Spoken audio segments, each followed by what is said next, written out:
Medina Zain menangis bantah keterangan saksi hingga sebut tak kenal Marsha Echa. Medina Zain menangis saat diberikan waktu menanggapi keterangan saksi dalam sidang kasus dugaan pencemaran nama baik di Pengadilan Negeri Jakarta Selatan.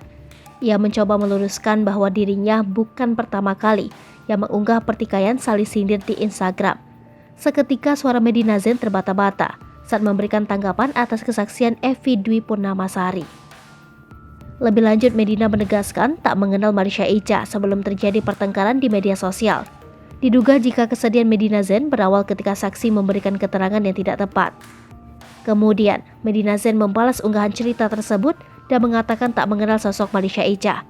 Untuk diketahui, masalah ini berawal dari Medina Zain yang diduga menjual tas branded palsu ke sejumlah figur publik tanah air, termasuk Marsha Echa. Merasa tas tersebut tidak original, Marsha Echa meminta agar Medina Zain mengembalikan uang yang telah ditransfernya.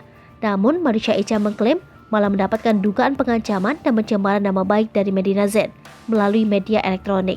Atas laporan tersebut, Medina Zain disangkakan pasal 310 dan 311 KUHP dan atau pasal 27 ayat 3 Undang-Undang RI nomor 19 tahun 2016 tentang ITE.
Hai pemirsa Sri Popo TV, jangan lupa komen, like, dan subscribe, serta tonton terus berita-berita terupdate lainnya ya.